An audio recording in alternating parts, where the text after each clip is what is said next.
it out that the sun shines down its power to all the world and makes the wind blow strong as it will. I wonder how gentle rains can fall upon the land, so lovely earth can stay lovely still.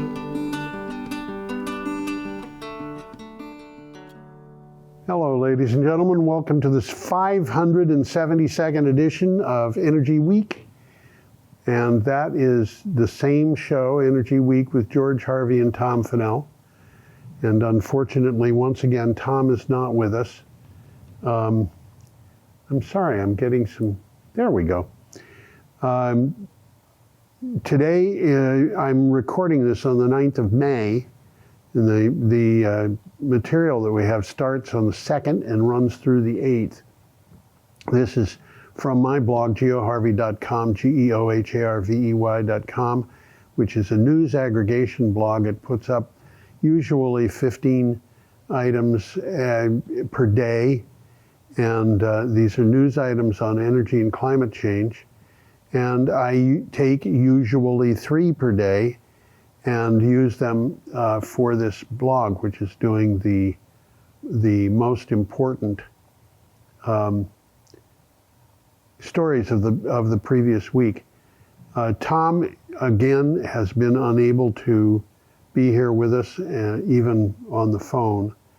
And yes, I am a little concerned about him. A little. I am concerned about him. But, you know, as they say, the show must go on. I will keep you apprised if there is anything to say about his condition. It's just that he can't organize his time. So that's what happens to some people when they get sufficiently old. Now, the first story that we're dealing with today has a picture that I really like this picture. I think it's a nice picture. Yeah, this is said to be a picture of Costa Rica. I think it probably is. I don't envision this when I think of Costa Rica, but there it is. And this comes from a publication called The Verge. The title is Costa Rica Restored Its Forests and Switched to Renewable Energy. Can the world learn something from that? The switch to renewable energy, stop deforestation, restore ecosystems, they're lofty goals that more and more corporations and governments are setting for themselves. If it seems too ambitious, just look at Costa Rica. And Costa Rica has been very close to 100% renewable in its energy for several years now. It gets a lot of energy from hydropower. It's been a little bit interested in augmenting that of late because they have had droughts down there, believe it or not. But the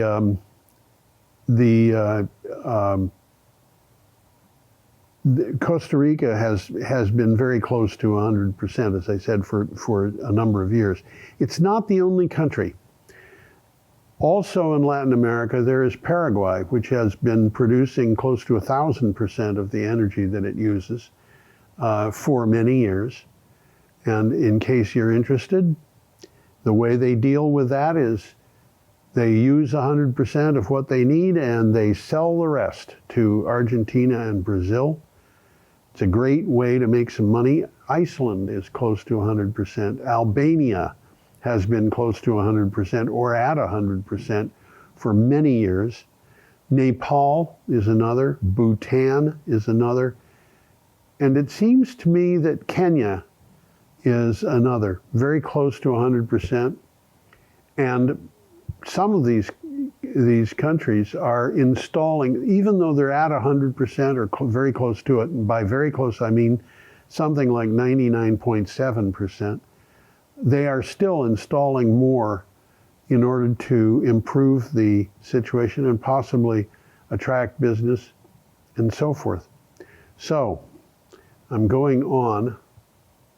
There are, by the way, and I failed to say this as we were starting, There should be, if you're looking at this on a computer, there should be links down below where you can either download the file that is used for the program or actually go to a website that Tom and I have used for years to organize the show. And you can also go to geoharvey.com and click on the date.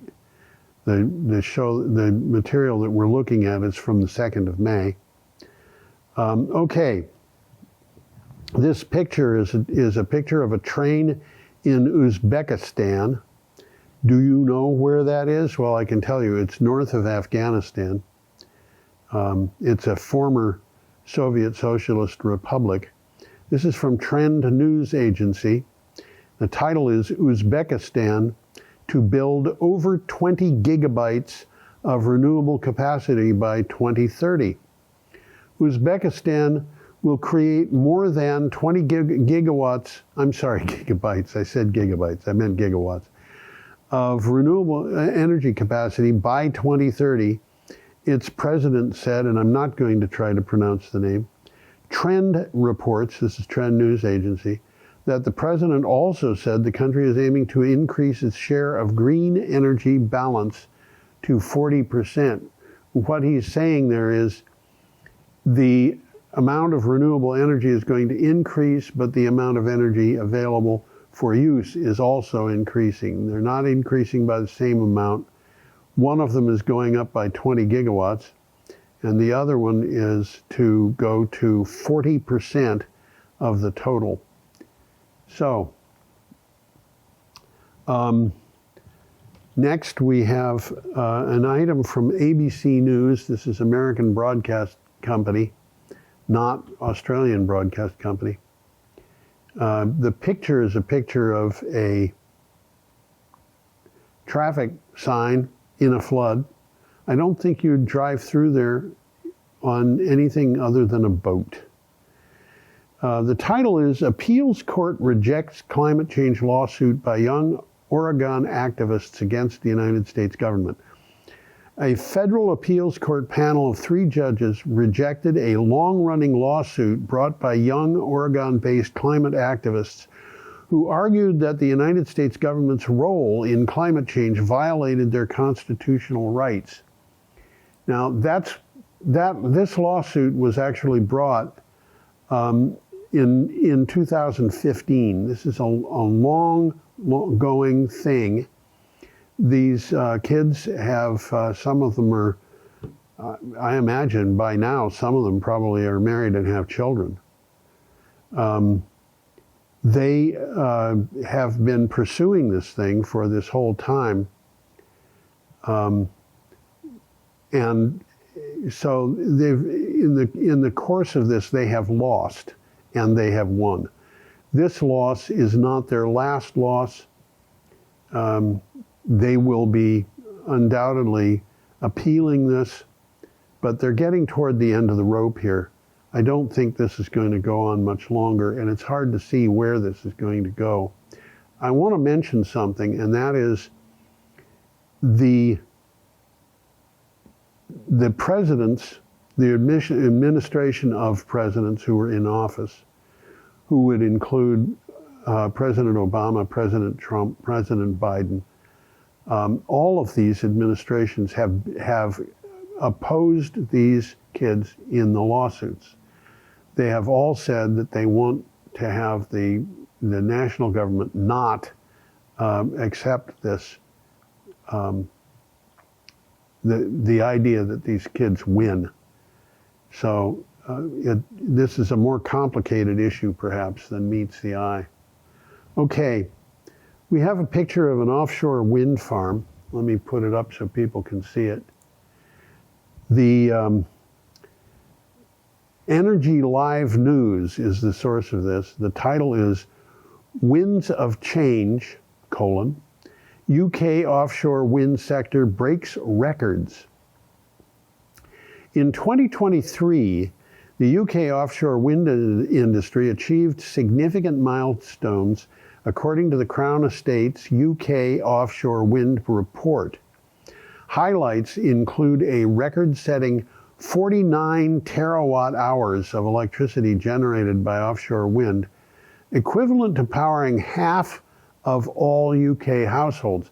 Now that's half of the households being powered by offshore wind. This does not include solar, it does not include geothermal, it does not include onshore wind. It doesn't have anything to do with batteries, it's just offshore wind. So obviously, when you throw those other things in, this becomes a bigger item. It's more than half of the households, far more than half of the households. But there you go. Now we have an item from Clean Technica. Beautiful picture here of a fjord in Norway. I labeled it Norwegian countryside. And it's obviously just houses. It looks like there might be 5 or 6 of them there, and there might be more of them on the other side of that rise. But one thing that we can be sure of is that there may be 30 people who live in those houses. They all eat fish. Okay. The title is EV sales continue to increase in Norway. Where they're going to drive in a village like that, I don't know. But let's look at the synopsis. If incentives like the exemption from paying import duties and the value-added tax disappear, sales should go down, right? Well, not always. Electrive reports that 10,051 electric cars were sold in Norway in April of 2024. EV sales were up by 2,580 vehicles compared to 2023, an increase of 34.5% year over year. And that increase does not mean 34.5% more people are buying electric vehicles in the course of a year. The portion of Norwegian vehicles sold that are electric vehicles has been way over 85% for years, and is now, I believe, over 90%. They do have a few people still buying gasoline-powered or diesel-powered cars, but not very many. They have a few buying hybrids, but not a huge number. So we'll have to see how that all goes. Our next item has an Irish flag and offshore wind turbines in the background. This is from Splash 247. The title is Ireland unveils a roadmap for 37 gigawatts of offshore wind power by 2050. The government of Ireland announced a roadmap to enable the country to deliver 37 gigawatts of offshore wind by 2050. It plans to deliver 20 gigawatts of offshore wind by 2040 and at least 37 gigawatts by 2050. This also provides the basis for Ireland's ambitious offshore renewable energy targets. There's more to offshore power than wind power, as we will see in a few minutes. There's another article about this on this show. But certainly Ireland had been lagging behind rather badly, in fact, in its bringing renewable energy online, but it seems to be picking up the pace. So 37 gigawatts, well, Tom would say that's 37 gigawatts, baby. Okay, we're up to Saturday, and this is May 4th, and we have an article from evwind.es The .es is a clue that this is a Spanish organization. The picture is of wind turbines, and that looks like it's on a water break, a wall to prevent things from flooding, but it's hard to tell. Seawall, it should be called.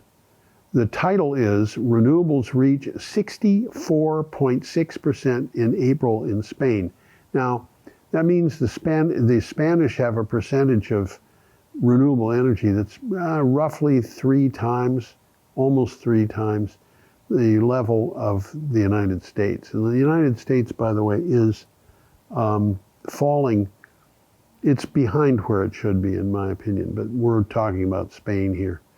In April of 2024, renewables generated 13,515 gigawatt hours, 21% more than in April of 2023, and a share reached of the total of 64.6%. It reached a share of 64.6%. This past April was the first month in history in which 3 renewable technologies led the Spanish mix.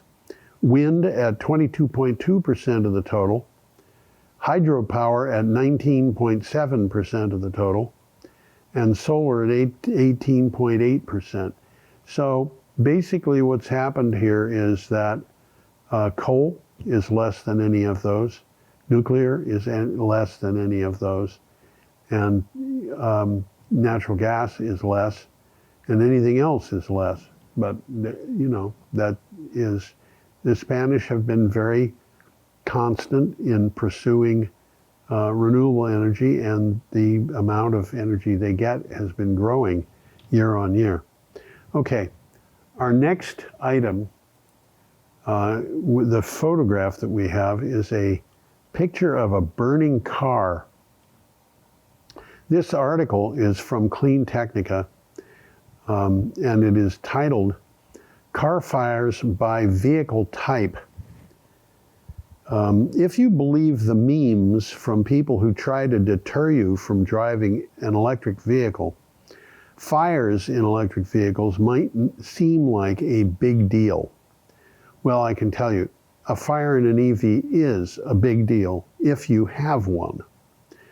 Okay, but let me continue this. Data from federal recalls, the Federal Transportation Safety Board, and the Bureau of Traffic Statistics do not show that.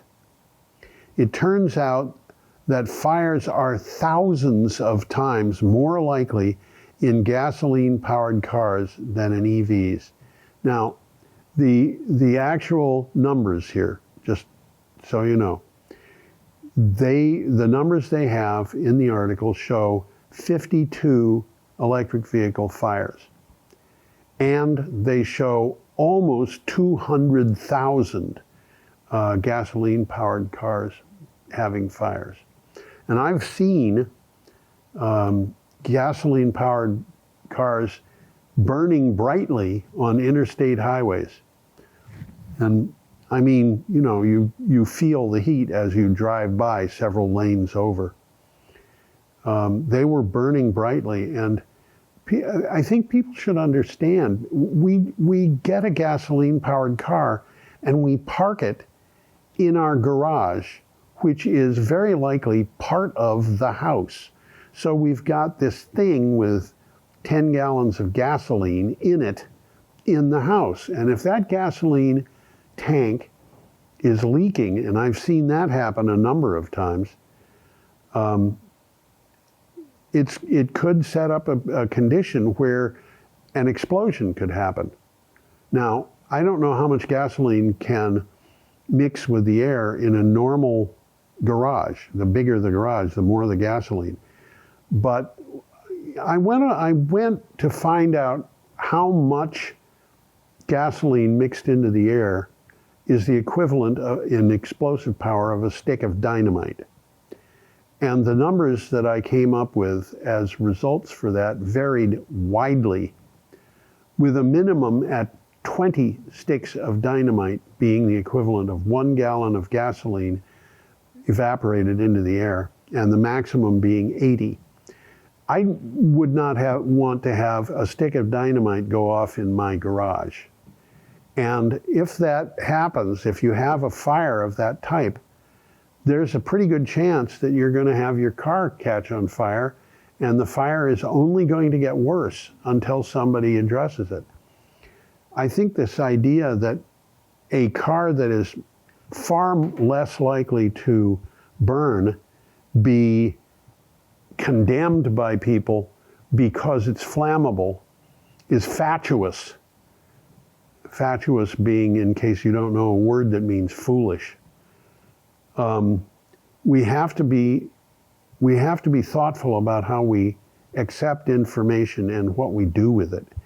And one of the things that I learned early on when I was doing my blog was that there are companies out there that spend a lot of money supporting attacks on renewable energies because they see renewable energy as a threat. Early on, I had somebody tell me that the reason why the Audubon Society of Massachusetts and of Maine supported an offshore wind project in Massachusetts was because the Audubon Society had been bought off by Big Wind. That's their words, bought off by Big Wind. It is a quote. And I went to find out how big is Big Wind, and I found out that the sales of wind turbines at that time, which was 2015 statistics, I was looking in 2016, were they were in the mid-90s, $95 billion a year. Let me just say $95 billion a year, which sounds like a lot of money. But I looked to find out how big an amount of money that was by looking to find out what companies were huge. So I found a list of the 63 biggest companies in the world rated by their gross revenues. And I found that there were 63. The list cutoff was $100 billion. So every one of those companies by itself had an income bigger than the entire wind turbine industry. Of those companies, one was Koch Industries, and the Koch brothers at that time, still today, were putting a lot of effort into trying to stop renewable energy. Koch Industries is a conglomerate of which has fossil fuels as multiple major components. Of those 63 companies, 20 were in the oil and gas sector. Every single one of those 20 companies had more income gross than the entire wind turbine industry. And some of them had more than 4 times as much. And all of those companies have been fading. I believe all of them have been fading, but certainly the number has declined radically by 50%. And the wind turbine industry is bigger than it was, but it still is not as big as the biggest of those companies. Anyway, I should go on. The next picture that we have is a picture of a hurricane taken from space. And of course, that being the case, it's a NASA image. I rotated this picture. When I first saw it, the world was at the top and the black sky in the background was at the bottom. So it was upside down from this. This article comes from a publication called Environment and Energy Leader. The title is Extremely Active Hurricanes Forecast Highlights Importance of Resilient Solar Power. Colorado State University forecasters issued a dire prediction for the 2024 Atlantic hurricane season. It is expected to be, quote, extremely active, end quote, with the highest number of hurricanes ever forecasted since the time the team released predictions for the first time in 1995. So this is something just to bear in mind. There are places where you can get, and this is becoming common now, there are places where you can get a battery backup system and solar panels that can be just wheeled out, put in the sun, and set up for that. Everything plugs in, it's just good to go, which would provide you with a significant amount of energy in the event of a hurricane. It's, if you're worried about the grid going down for many hours, it might be worthwhile having one of those. I have one. It's very small. The backup is, I'm going to say, probably a kilowatt hour. It's very, very little. But the difference between having a little bit of electricity and having none at all in the environment that we live in is big. I mean, I have computers that run on 10 watts, including the monitor. The computer is sitting here in front of me. This one is one such. It's not 10 watts, it's more like 15, but it's very small. A 10-watt computer, if you have a kilowatt hour, a 10-watt computer will run for 4 days non-stop. Now, it won't keep your refrigerator going, but it will keep your communications going. And when I tell people the difference between a little bit of energy and a little bit of electricity and nothing is huge. So, okay, we're a little bit behind schedule here. I should try to catch up. We're up to Sunday, May 5th. We have an item from Clean Technica and a rendering of the Silver City Energy Centre, S-E-N-T-R-E, Center, which I believe this rendering is in Australia, because there are two items that are talked about here, one in Australia, one in California, basically the same thing. And the one in Australia would have C-E-N-T-R-E, but not the one in California. The title is HydroStore plans 2 large compressed air storage facilities, one in Australia and one in California. HydroStore, which is based in Toronto, has a plan to construct 2 massive long-term energy storage facilities. One is a 200 megawatt, 1,600 megawatt hour facility in near Sydney, Australia. The other is a 500 megawatt, 4,000 megawatt hour plant in Kern County, California. I want to explain really quickly here why these things are listed as, for example, 200 megawatt, 1,600 megawatt hour. The facility can deliver 200 megawatts. So if you have a community that needs 200 megawatts, it would provide all of the electricity needed for that community. Brattleboro is way below that figure. The 1,600 megawatt hours means that it can do this for 8 straight hours at full discharge. It's not going to be 8 straight hours of full discharge, because it will discharge varying amounts. So that is something to take into account. But in this article, the 2 batteries, one at 200 megawatts, the other at 500 megawatts, are both capable of discharging for 8 hours at full discharge. Okay, our next item has a picture which is kind of interesting, of an orbital marine power generator. Orbital doesn't mean that it orbits, it means that that's the name, is orbital. This is from Inverse. I'll call your attention to the fact that this long yellow thing floats. And if you look carefully in the water on either side of it, you can see that there are 2 things that look like they're underwater airplanes. And each of those has turbines on it to supply electricity. The tide goes in one direction and then it stops, and then it goes in the other direction and then it stops. This is very, very predictable.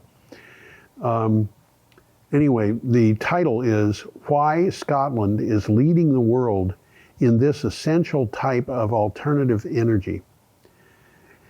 It is a quirk of geography that the Orkney Islands off the northern tip of Scotland are unusually well positioned to bear witness to the ocean's might. On the island's western shores, waves crash ceaselessly. The Orkney Islands are ideally suited for research, and this particular research is research in what is called ocean energy, where the water, through tides, through waves, through whatever, is delivering the energy to land. So, I'm going to go on and remind you, if you're interested in that you can go to one of those sites, geoharvey.com, look at Sunday, May 5th, if you want to read more about that. The next item here is about EVs. We have a picture of EVs. This is a picture of an EV charging, and the article is from Clean Technica. U.S. EV sales up 170% in the first quarter versus the first quarter of 2021. And the article asks, is the hype about EV sales drooping true? Well, it is a little, maybe. Compared to the first quarter of 2023, EV sales are only a little bit up in the first quarter of 2024, just 2%. However, if you look back 2 years, EV sales are up 71%, and if you look up 3 years, they're up 170%. So yeah, again, there are people who are going to tell you that EV sales have fallen off a cliff or something. They haven't.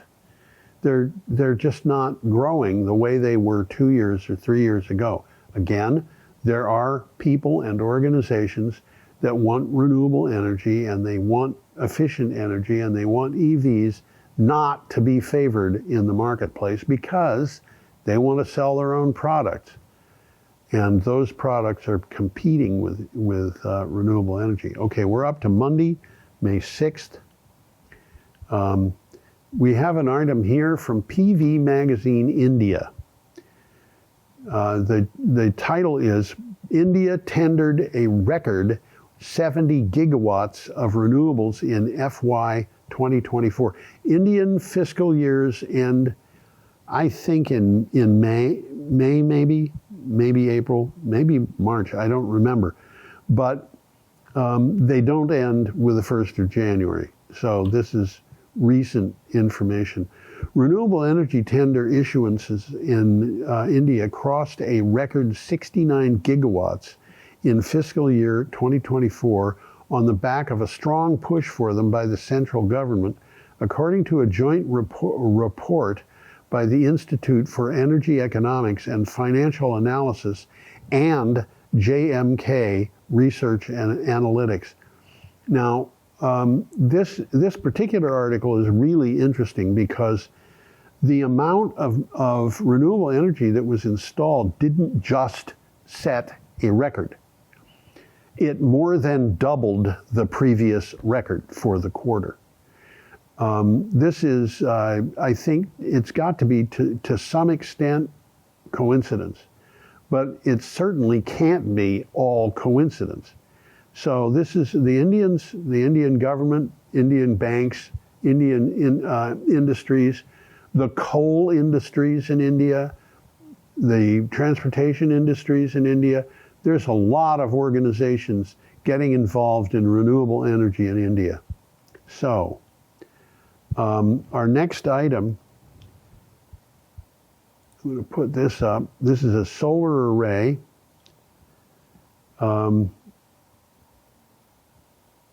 This is from Yahoo Movies Canada. Why Yahoo Movies Canada? Why are the movies come involved? I don't know, but that's where it came from.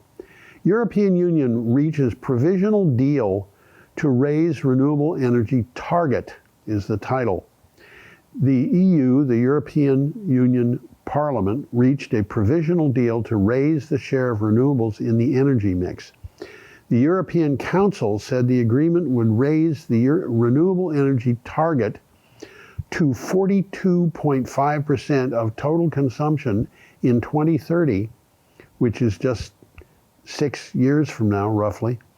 The current total for the European Union was 32%.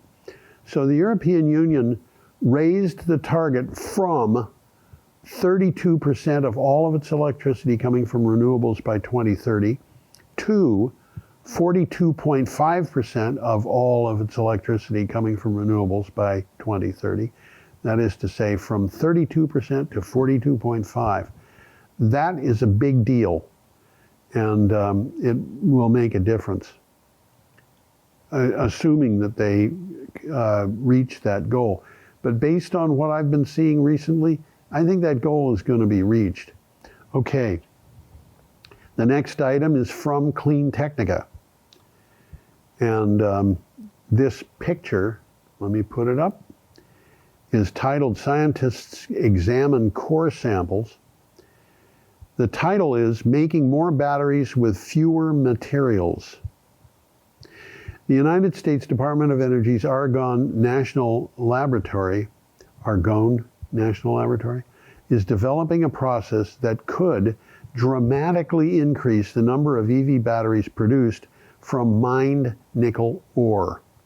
The effort is part of a partnership with Talon Metals, a U.S. mining company with plans for high-grade nickel ore production domestically.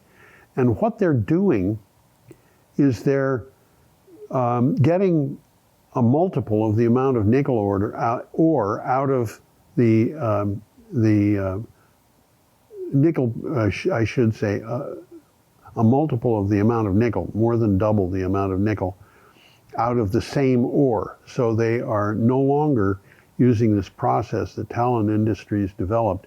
They're no longer allowing the nickel to slip between their fingers, as it were.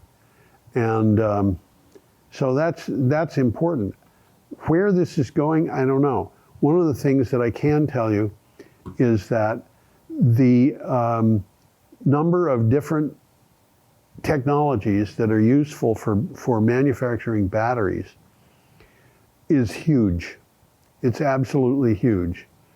There are flow batteries. There are other batteries. There are batteries that look like the batteries that we have in flashlights. There are batteries that are just too big to do that with, flow batteries being one. There are batteries that use lithium. There are batteries that don't. There are lithium batteries that use different kinds of other things. Lithium ferrophosphate battery is not like a lithium-ion battery in many respects. So these are things to bear in mind. Okay. We're up to Tuesday, May 7th, and we have a picture of, a rather boring picture of solar panels.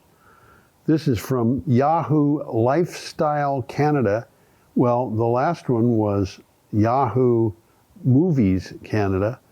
Why these things are coming up, and there were a number of articles that came up from other Yahoo Canada sites that were not as interesting. But, you know, this is something that I just saw in the last week. The title of this article is Renewable Energy Set to Overtake Coal as the Largest Source of Power Globally. And the synopsis says the IEA, which is the International Energy Agency, it's part of the United Nations, found that a massive move toward clean energy, largely driven by Russia invading Ukraine, will see the world add as much renewable capacity in the next 5 years as it did in the last 2 decades. As a result, coal is falling behind renewables. Now, I want to point out here a couple of different things, one of which is coal isn't about to fall behind renewables. It is currently falling behind renewables. How much depends upon what country you're talking about. Coal plants are still being put up. Coal burning power plants are still being put up in China. And coal is still the thing that is providing most of the energy for India. In some countries, UK, coal has disappeared, no longer used. In the United States, coal is producing more, I think, the last time I checked, which might have been a year ago, coal was producing more in the United States than it was when Joe Biden took office. When Joe Biden took office, it was producing far, far less than had been produced when Donald Trump took office. Donald Trump might have said that he was digging coal, but in fact, his administration was really bad for coal. Probably the worst of all recent administrations, certainly worse than the Obama administration. Obama was in the White House 8 years, and during the first 4 years he was in office, there was very little decline. But there used to be, there still is a coal index on the Dow Jones index, but it was a different index in the past. And in those days, it was DJUSCN, Dow Jones United States Coal. And when it hit its high, it was at about 750. When Obama took office, it was about 250 because it declined from its high very, very rapidly in 2008. When he left office, it was down by 80% to about 45. But that coal index didn't decline by 80% under Donald Trump. It disappeared altogether. It just went out of business. And Dow Jones produced a new one because the coal industry had not yet disappeared. But coal in the United States is way down. There are other countries where it's way down. But we'll just have to see what's happening. Worldwide, it's still significant. The United States is exporting coal, even though its power plants are being shut down. That means that production is still going on. Okay, we have a picture of Cook Inlet. And this is Cook Inlet is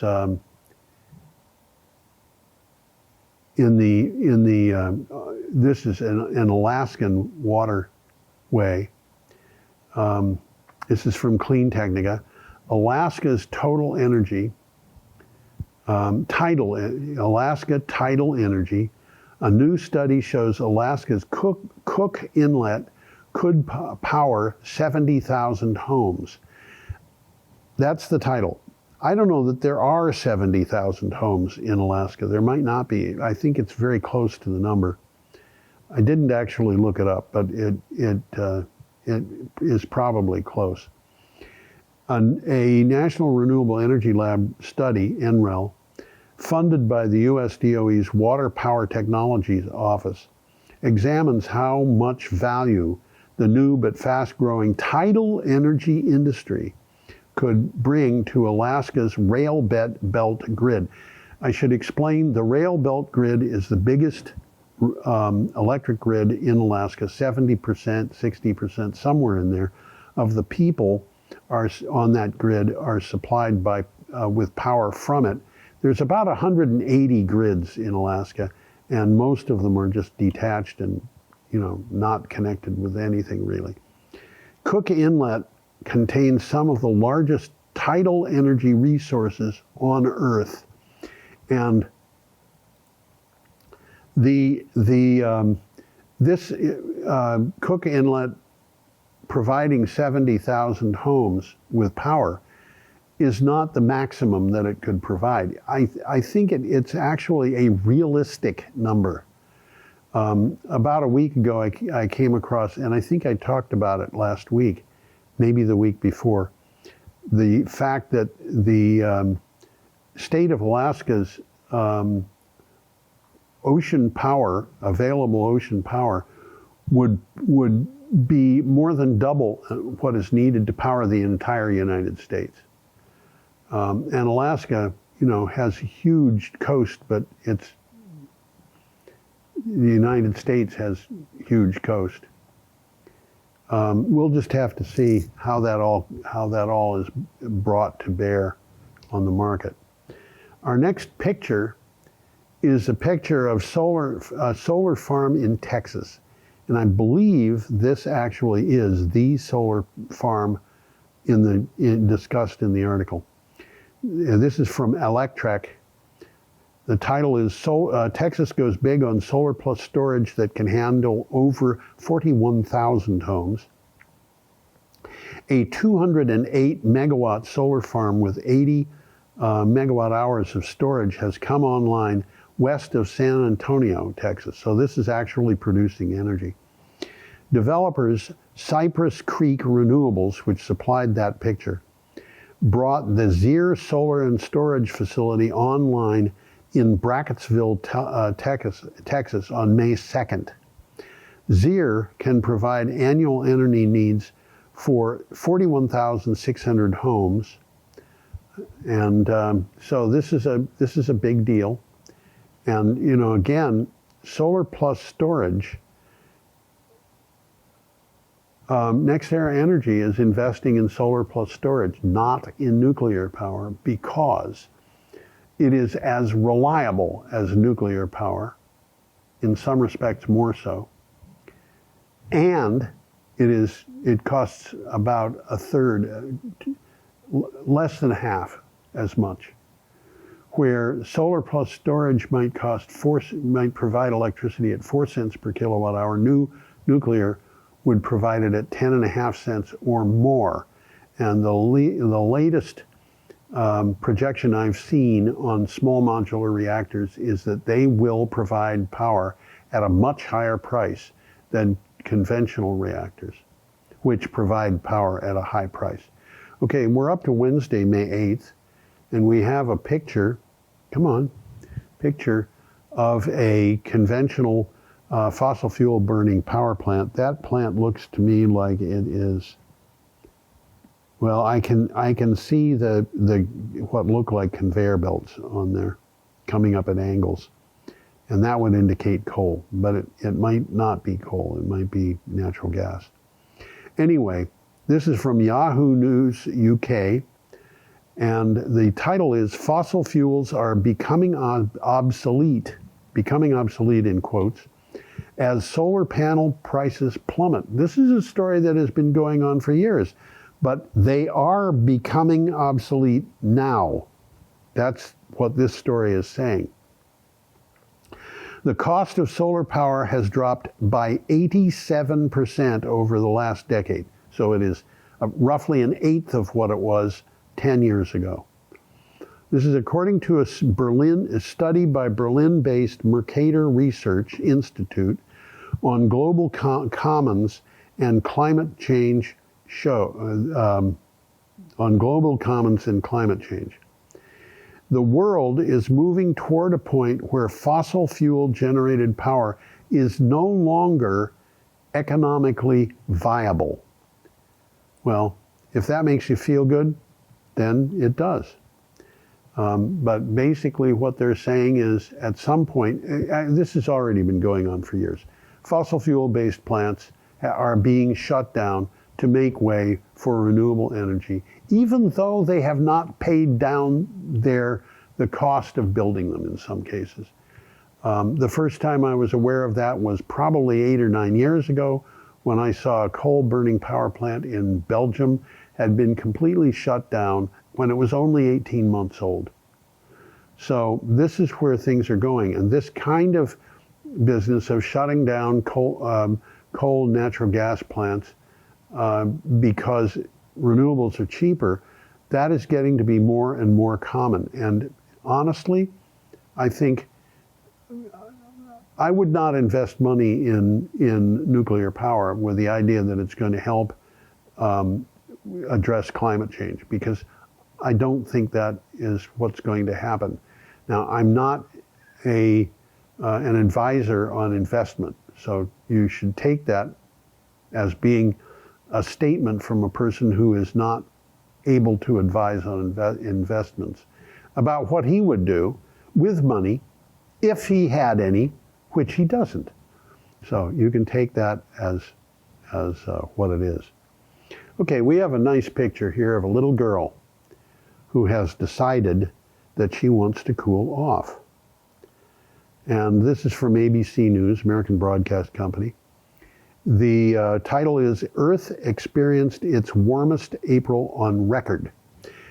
April was the 11th month in a row that was the warmest month for that month that ever happened.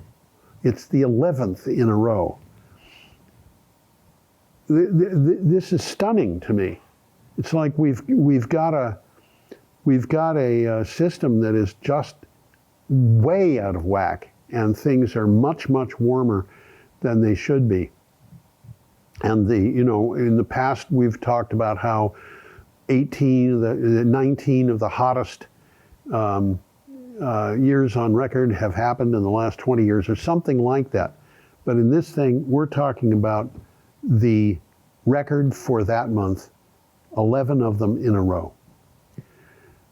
Earth has experienced its 11th straight warmest month on record. Last month continued a relentless stretch of record-breaking global temperatures for the planet, as it was found to be the warmest April on record.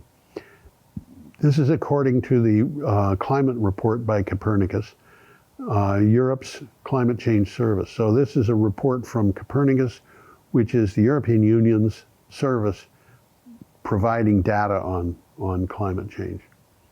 And this little girl knows exactly what to do when it becomes too warm out. Our last article for this show is, let me put up the photo picture. The photo is a Lilium E-jet, and it's provided by Lilium. And the article is from Clean Technica. And if you look at that Lilium E-jet, you'll see that it has two sets of wings, and each of them is dominated by a number of things that look like they're just tubes cemented onto them. Each of those contains an electrically powered jet engine. So it's got a turbine inside, a little teeny turbine inside each of those.